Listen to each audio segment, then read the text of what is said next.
দর্শক, এদিকে জয়পুরহাট স্টেশনে রয়েছেন আমাদের আরেক সহকর্মী হারুনুর রশিদ। সেখানকার সবশেষ খবর জানাবেন তিনি। হারুন, স্টেশনের কি চিত্র? ট্রেন যাত্রায় কোনো বিলম্ব আছে কিনা জানাবেন।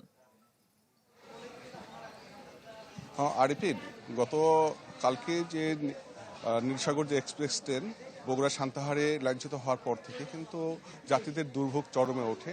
তার কারণ স্টেশনে যে আটকা আছে ট্রেনগুলো, সেই ট্রেনের যাত্রীরা যে ঢাকামুখী যারা যাবেন তারা আক্কেলপুর স্টেশনে তারা আটকা পড়ে থাকেন। পরবর্তীতে রেলওয়ে কর্তৃপক্ষ সেই যাত্রীদেরকে কিন্তু যে দুর্ঘটনার স্থান বগুড়ার সান্তাহারের যে বাগবাড়ি এলাকা, সেখানে ট্রেন নিয়ে যাওয়ার পর তারপর সেখান থেকে পার করে সান্তাহার স্টেশনে সেই যাত্রীদের পার করে বিকল্পভাবে সেখান থেকে চলে যায়। তো এখন যে আক্কেলপুর স্টেশনে এখানে একতা এক্সপ্রেস ট্রেন দাঁড়িয়ে আছে এবং গতকাল থেকেই খুলনাগামী রকেট যে ট্রেন সেটিও এখানে দাঁড়ায় রয়েছে। তো যাত্রীরা কিন্তু চরম দুর্ভোগে এখানে পড়েছিল। তো এখানকার রেলওয়ে কর্তৃপক্ষ তারা যেটি করছেন, দিনাজপুর এবং নীলফামারীতে যে ট্রেনগুলো আসছেন ঢাকাগামী বা খুলনাগামী যে ট্রেনগুলো, তো সেই ট্রেনে কিন্তু যাত্রীরা স্টেশনে এসে সেই ঘটনাস্থলে নিয়ে যাচ্ছেন। নিয়ে এসে ঢাকা থেকে যে অভিমুখী দিনাজপুর বা এখানে নীলফামারীগামী বিভিন্ন স্থানে যে যাত্রীরা যাবেন, সেই যাত্রীরা কিন্তু স্টেশনে অপেক্ষা করছেন। অপেক্ষা করার পর তারপর সেই বিলম্ব ফিরতি যে ট্রেন সেটি আবার ব্যাক করে তারা নিয়ে চলে। কিন্তু সময়সীমা কখনো আধা ঘন্টা, 1 ঘন্টা, 1.5 ঘন্টা পর্যন্ত যাত্রীদের অপেক্ষা এখানে করতে হচ্ছে।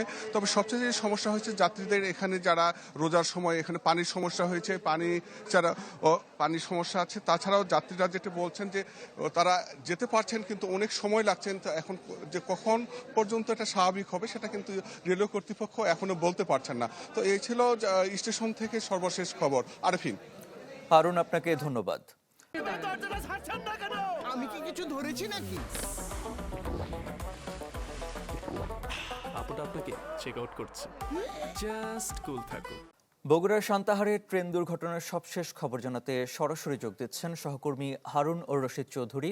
হারুন, গতকালের দুর্ঘটনার পর আজকের সবশেষ কি তথ্য আছে আপনার কাছে? পুনরায় ট্রেন চলাচল কখন চালু হতে পারে? ঘটনার পরে প্রায় 16 থেকে 17 ঘন্টা পেরিয়েছে। এর মধ্যে বেশ খানিকটা আপডেট হয়েছে। বলা যায় যে কালকে থেকে যেমনটি জানাচ্ছিলাম যে 9টি বগি আসলে মূলত দুর্ঘটনার কবলে পড়েছিল। এই 9টির মধ্যে 7টি বগি সেগুলো লাইন থেকে সরিয়ে সেই লাইনগুলো আসলে মেরামতের কাজ শেষ করা হয়েছে এবং আরো 2টি বগি যেটি আসলে খুব বেশি ক্ষতিগ্রস্ত হয়েছিল সেগুলো এখন পর্যন্ত করা যায়নি।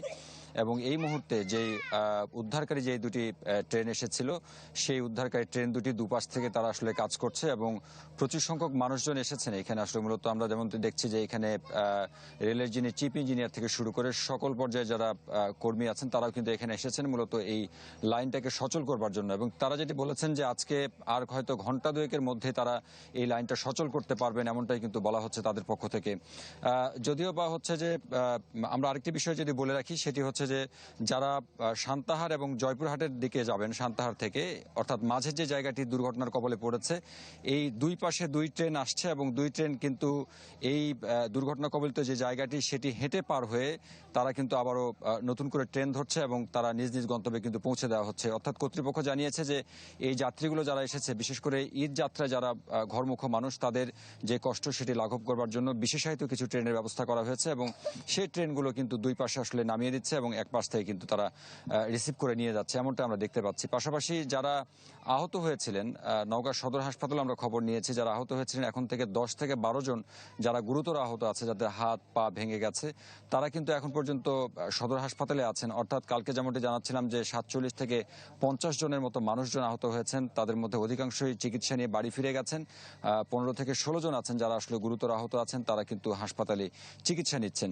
তবে এইখানকার দুর্ঘটনা কবলিত যে জায়গাটি, এখানে প্রচুর সংখ্যক মানুষজন আসলে আসছেন বিভিন্ন সময় এবং 2টি ক্রেন এখানে কাজ করছে। সেই ক্রেনগুলো মূলত যেই বগিগুলো আছে সেই বগিগুলোতে লাইন থেকে সরিয়ে তারপরে কিন্তু তারা কাজ করছে। মূলত এরকমটা ছিল। এরপরে আসলে কি হয়, কখন লাইন সচল হয়, আমরা নিশ্চয়ই জানাবো। হারুন, আপনাকে ধন্যবাদ। দর্শক, বিভিন্ন পয়েন্ট থেকে ঈদ যাত্রার খবর জানাচ্ছিলেন আমাদের সহকর্মীরা।